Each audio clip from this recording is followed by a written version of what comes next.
नमस्कार, मैं गुरदीप। आप देख रहे हैं पब्लिक लाइव। इस वक्त हम शिवायपुरम वार्ड नंबर 1 देवखड़ी जवाहर ज्योति में, उत्तराखंड, नैनीताल ज़िले में पड़ता है ये एरिया। जैसा कि पब्लिक लाइव की टीम यहाँ पे पहुँची और बहुत सारे लोग यहाँ पे इस वक्त दिखाई इसलिए नहीं दे रहे हैं क्योंकि 12 बजे सब लोग अपने कामों में निकल जाते हैं। फिर भी अगर कोई गाँव वाला इधर आया तो उससे बात करेंगे, लेकिन उससे पहले मैं आपको दिखाता हूँ कि इस गाँव के अंदर जो एक रोड समस्या है सबसे बड़ी। मैं कैमरा मैन से कहूँगा कि इधर आए, ये दिखाए।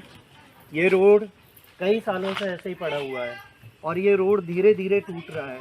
और मैं कैमरामैन से कहूँगा कि ये सब दिखाएं नीचे को। ये रोड जो टूट रहा है कई सालों से ऐसे ही पड़ा हुआ है। बारिश में तो नाले उफान पे होते हैं तो निकलना मुश्किल हो जाता है। अब यहाँ पे केवल एक कार निकलने का रास्ता बचा हुआ है और वो कार निकलने का रास्ता भी इसलिए बचा हुआ है। कैमरामैन से कहूँगा थोड़ा पीछे जाके दिखाएँ, इस साइड में दिखाएँ, इस साइड में उधर से दिखाएँ। मैं आपको दिखाना चाहूँगा इधर ये जो रोड नीचे देख रहे हैं आप, मैं कैमरामैन से कहूँगा कि नीचे पूरा दिखाएं। ये जो रोड आप देख रहे हैं ये पूरी तरीके से गिरने वाला है और ये रोड गिरने का मतलब है जैसे ही ये रोड गिरता है तो इस गांव का संपर्क हाईवे से कट जाएगा। और यहाँ जो जनप्रतिनिधि हैं, मैं आपको बता दूं कि यहाँ पे आते ज़रूर हैं, इस समस्या को देखते हैं, लेकिन इस समस्या का समाधान अभी तक नहीं हो पाया। और गाँव वाला कोई मिलेगा तो हम उनसे भी पूछेंगे। लेकिन पब्लिक लाइव की टीम जीरो ग्राउंड रिपोर्ट आपको ज़रूर दिखा रही है। इस रोड की सच्चाई है क्योंकि ये रोड कई सालों से ऐसे पड़ा हुआ है। थोड़ा थोड़ा टूटने के बाद में रोड गिरता चला जा रहा है और एक बार ये पूरा रोड गिर गया तो उसके बाद में गांव का संपर्क हाईवे से कट जाएगा, दिक्कत होगी। यहाँ पे एक बड़ी पुलिया या कोई भी काम शासन प्रशासन को युद्ध स्तर पर करना चाहिए। कुछ लोग आ रहे हैं, मैं इनसे भी रोक के पूछता हूँ। कैमरामैन से कहूँगा कि मुझे कवर करें।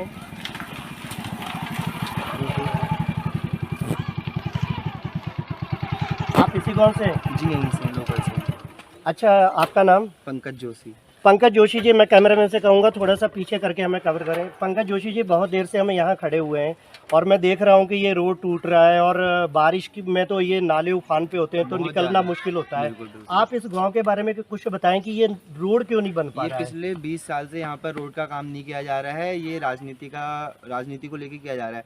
एक तरफ हमारे नगर निगम के मेयर जोगिंदर रौतेला जी, एक और विधायक सुमित हरदेव जी, तो दोनों के आपसी राजनीतिक टकराव को लेकर यहाँ पर जो है ग्रामीणों के ऊपर अत्याचार किया जा रहा है पिछले 10 सालों से। इस रोड का पिछले 10 सालों से कोई विकास नहीं हुआ है, न इस गांव का विकास हुआ है। लाइट के पोलों के लिए ज़बरदस्ती हमें बार बार नगर निगम फ़ोन करना पड़ता है और पूरी टोटल मिला के यहाँ के पार्षद जी जो हैं अपने ही क्षेत्र को, जहाँ से कांग्रेस को वोट मिलता है, उन्हीं लोगों का अपना विकास करते हैं। इस क्षेत्र से बीजेपी को वोट जाता है, इसलिए यहाँ पर काम नहीं किया जा रहा है। तो पंकज जोशी जी, जो रौतेला जी हैं वो सत्ता पक्ष के चेयरमैन हैं और जो सुमित हरदेश है वो विपक्ष का विधायक है, लेकिन ये दोनों ही एक जिम्मेदार पदों पे हैं। लेकिन गांव को क्या फायदा हो रहा है? क्योंकि गांव को तो इन दोनों का सहयोग चाहिए ना, लेकिन ये दोनों आपसी लड़ाई के चक्कर में गाँव वालों का जो नुकसान हो रहा है उसके बारे में क्या कहेंगे? गाँव वालों का नुकसान यही है, गाँव वालों को किसी नए प्रत्याशी को देखने की आवश्यकता है और इसके अलावा इन दोनों की काम करने की कोई हमें गुंजाइश अभी नहीं लगती। अच्छा, एक तरफ जो सरकार के दावे है कि हम डिजिटल इंडिया बना रहे हैं, विश्व गुरु बना रहे हैं, दूसरी तरफ जो बहुत सारी कठिनाइयों का सामना करना पड़ रहा है, तो इसके बारे में आप क्या कहेंगे? आप युवा हैं, आने वाले समय में भारत का भविष्य युवा ही है, तो जो आने वाला समय अगर ये लोग इन रोडों की तरफ ध्यान नहीं देते तो आप लोग किस नज़रिए से देखते हैं? देखिए, हम इसी नज़रिए से देखते हैं, हमें किसी नए प्रत्याशी को देखने की आवश्यकता है जो जनता के लिए काम किए जाते हैं उन कामों को करे। हम उस आदमी को चुनाव में जिता के उसको अपने पद पे बिठाएंगे। बकाया जो विश्व गुरु बनाने वाली बात रही, मोदी जी अपना कार्य पूरे अच्छे तरीके से कर रहे हैं और हल्द्वानी में जो है पिछले कई सालों से कांग्रेस की सरकार रही है, अब वो दोबारा जाने वाली है, भारतीय जनता पार्टी की सरकार यहाँ पर बनेगी और पूरा विकास का कार्य यहाँ पे किया जा रहा है। अच्छा पंकज जोशी जी, ये बताइए कि हम यहाँ पे आए, पब्लिक लाइव की टीम, हम लोग हर ग्राउंड रिपोर्ट दिखाते हैं, उन गांव में भी जाते हैं जहाँ जनप्रतिनिधि नहीं पहुँच पाते हैं। तो एक तरफ आप कह रहे हैं कि रौतेला, जो जोगिंदर रौतेला जी भारतीय जनता पार्टी के चेयरमैन हैं यहाँ से जी, और ये समस्या कई सालों से, और सुमित हरदेश जो है वो विपक्ष के विधायक हैं और उनकी जो मदर थी कैबिनेट मंत्री रही हैं इंदिरा हरदेश जी, उन्होंने भी इस गांव को काफ़ी प्राथमिकता दी है। लेकिन अभी जो राजनीतिक स्टैंड है इनका, उनके चक्कर में आप लोगों ने कभी इन लोगों से ये सवाल उठाए कि आप अपनी लड़ाई के चक्कर में गांव का विकास क्यों रोक रहे हो? जो यहाँ योजनाएं आ रही हैं, सवाल पूछने के लिए इन लोगों को उपलब्ध रहना चाहिए, जो लोग उनके पास जाएं और उनसे सवाल पूछें। चुनावी समय में अभी जब चुनाव का समय आएगा तो यहाँ पर जो है पूरी रैली आएंगी लोगों की, उस वक्त यहाँ पर सभी लोगों को क्या कहते हैं रिझाने का प्रयास किया जाएगा और उस समय नहीं किया जाएगा। बाकायदा जो ये सुमित हरदेस और मेयर साहब का आपसी टकराव है, इसमें हम बीजेपी को गलत नहीं कह सकते हैं, इसमें मेयर साहब की अपनी गलती है और बाकायदा कांग्रेस को तो हम पूरा ही सपोर्ट नहीं करते। कांग्रेस का पत्ता साफ होने वाला है पूरे देश से। चलिए, कांग्रेस का पत्ता साफ होना है, ये आपके अपने विचार है, लेकिन फिलहाल जो आप युवा हैं, आपने हमें इस रोड के बारे में बताया। मैं केवल इस रोड की बात कर रहा हूँ कि जो सत्ता पक्ष विधायक होता है या कोई भी अपना चेयरमैन होता है, सरकार इस वक्त भारतीय जनता पार्टी के उत्तराखंड के अंदर है, इस वार्ड में तो केवल इस रोड के बारे में बताएं कि ये रोड अभी तक क्यों नहीं बना है। ये रोड सिर्फ राजनीतिक टकराव के कारण ही नहीं बना है। हमारे क्षेत्र। आपका नाम? पवन जी, आप भी इसी गाँव के हैं? अभी पंकज जी ने कहा कि भारतीय जनता पार्टी बहुत अच्छा काम कर रही है और कई सालों से ये रोड इसी गांव में ये रह भी रहे हैं, तो आप केवल इतना बताएं कि जो जनप्रतिनिधि होते हैं उनकी पहली लड़ाई खुद की अपनी पर्सनल प्राथमिकता होती है या गांव का विकास होता है? गांव का विकास होता है, ऑब्वियसली बात है, गांव का विकास होगा। बट मैं बता रहा हूँ यहाँ हमारे क्षेत्र में कांग्रेस का जो है पार्षद हैं और मेयर साहब, ये उन्हें लगता होगा कि कांग्रेस की वो है तो इनका नहीं देना चाहिए, और इधर बीजेपी को वोट पड़ता है, इस तरफ से उनको वोट सपोर्ट नहीं मिलता है पार्षद को, तो इस क्षेत्र का विकास नहीं होता। बाकायदा आप देख लीजिए इस वार्ड में हर जगह पे आपको विकास मिलेगा। डामरीकरण, चलिए जोशी जी, अपने हमारे सामने तक डामरीकरण हुआ है और वहाँ से इस तरफ को छोड़ दिया गया, इस तरफ को भेदभाव है। हमारे चैनल के माध्यम से एक संदेश दे दीजिए शासन प्रशासन को इस गाँव के बारे में, जो समस्या है हम अपने चैनल से आपकी इस बात को उठाएंगे। आप एक मैसेज दो उत्तराखंड सरकार को जो आपकी गांव की समस्या है। बिल्कुल, हम उत्तराखंड सरकार को यही अपना जो है मैसेज देना चाहते हैं कि अपने राजनीतिक टकराव के चक्कर में जनता को ना घसीटें और जनता के लिए कार्य करें। सिर्फ वोट मांगने ना आए, रिझाने ना आए, वोट मांगे उनका कार्य वोट मांगना, पर पहले है कि काम करा जाए, उसके बाद वोट मांगा जाए। सिर्फ वोट के नाम पे क्या कहते हैं दिखा दिया जाए, काम ऐसा नहीं। और पार्टी के चक्कर में लोगों के साथ भेदभाव नहीं किया जाएगा। पार्टी के चक्कर में ये लोग लोगों को जो है बांटने का काम कर रहे हैं। देखिए कि युवा अभी हमें मिले इसी गांव के पंकज जोशी जी, उन्होंने ये सब बताया कि आपसी टकराव की वजह से गांव के विकास रुक जाते हैं, छोटी छोटी चीज़ों को लोग ज़्यादा प्राथमिकता देते हैं। जनप्रतिनिधि जो यहाँ से चुन के जाते हैं वो गांव की लड़ाइयाँ भूल के अपनी लड़ाइयों को सबसे पहले प्राथमिकता देते हैं और यही वजह है कि गांव का विकास पीछे छूट जाता है। डमाडुंगा जवाहर ज्योति वार्ड नंबर 1 देवखड़ी उत्तराखंड जिला नैनीताल में जहाँ इस वक्त हम खड़े हुए हैं, सबको पता है कि ये रोड के क्या हालात हैं। एक कार निकलने की जगह बची हुई है, लेकिन सवाल सबसे बड़ा ये भी खड़ा होता है कि 5 साल सरकार होने के बावजूद और जागरूक जनप्रतिनिधि होने के बावजूद भी अगर ऐसे गांव विकास में पिछड़े हुए हैं तो कहीं ना कहीं सवाल सरकार पे भी खड़ा होता है कि सरकार को इन गांवों को पहले प्राथमिकता देनी चाहिए। यही पंकज जोशी जी का भी कहना है, युवा है, और आगे भी जीरो ग्राउंड रिपोर्ट से बहुत सारे गाँव की यही तस्वीर हम आपको दिखाएंगे। गांव का विकास क्या है ये आप लोगों के सामने।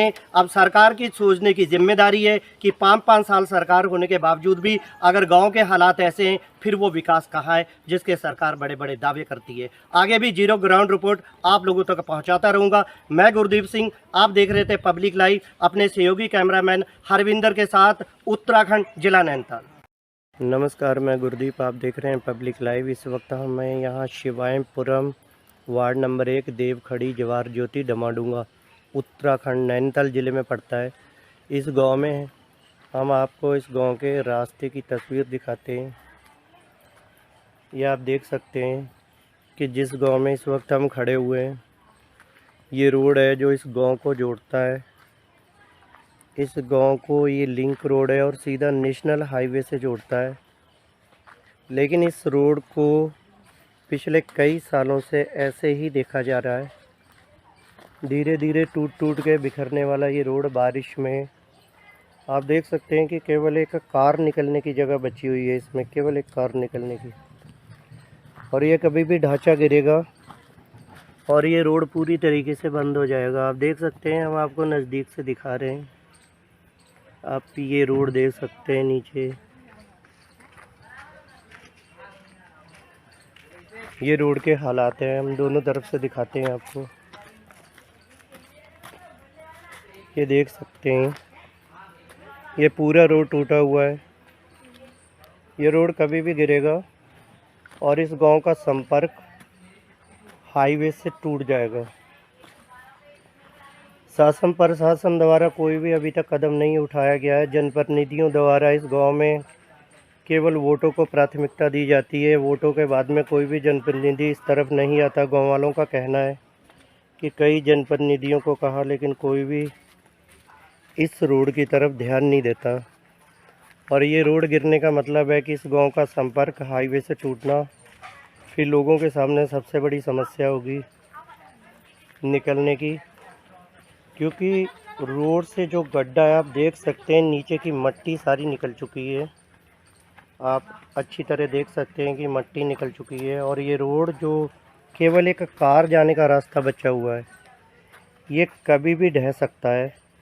और इस रोड के टूटने का मतलब है कि ये पूरे गांव का हाईवे से संपर्क का कट जाना। लेकिन कहीं ना कहीं शासन प्रशासन की लापरवाही सामने आती है, क्योंकि ऐसे रोडों को शासन प्रशासन अगर प्राथमिकता नहीं देगा, जनप्रतिनिधि नहीं बताएंगे, तो फिर जो विकास है वो केवल कागज़ों में दिखाई देगा। ग्रामीण क्षेत्रों में वो विकास दिखाई नहीं देगा, क्योंकि डिजिटल इंडिया जो हम हमेशा बात करते हैं, बड़े बड़े दावे करते हैं, उन दावों की पोल खोलते ऐसे गांव जहां तक लोग जनप्रतिनिधि नहीं पहुंच पाते हैं। और पब्लिक लाइव की टीम आज यहां पहुंची। पब्लिक लाइव की टीम ने आपको ये पूरा जीरो ग्राउंड रिपोर्ट से सच दिखाया है। पब्लिक लाइव की टीम जब इस गांव में पहुंची तो गांव वालों की यही शिकायत थी कि यहाँ पे जो जनप्रतिनिधि हैं ध्यान नहीं देते हैं और शासन प्रशासन द्वारा कोई भी कदम उठाया नहीं जाता। बारिश में बहुत ज़्यादा दिक्कत होती है। बारिश में ये जो नाले उफान पे रहते हैं और लोगों को निकलने के लिए बहुत सारी परेशानियों का सामना करना पड़ता है। अब देखना ये कि शासन प्रशासन अपना कौन सा कदम उठाता है। मैं एक बार फिर बता दूं कि हम जिस गांव में शिवायपुरम वार्ड नंबर 1 देवखड़ी जवाहर ज्योति डमाडूंगा नैनीताल ज़िले में आता है, उत्तराखंड में। और आगे प्रशासन क्या कार्रवाई करेगा, क्या कदम उठाएगा, जनप्रतिनिधि क्या कदम उठाएंगे इस रोड के लिए, ये आने वाले समय बताएगा। फिलहाल आप देख रहे थे पब्लिक लाइव, गुरदीप सिंह की खास रिपोर्ट, नैनीताल ज़िला जवाहर ज्योति गाँव।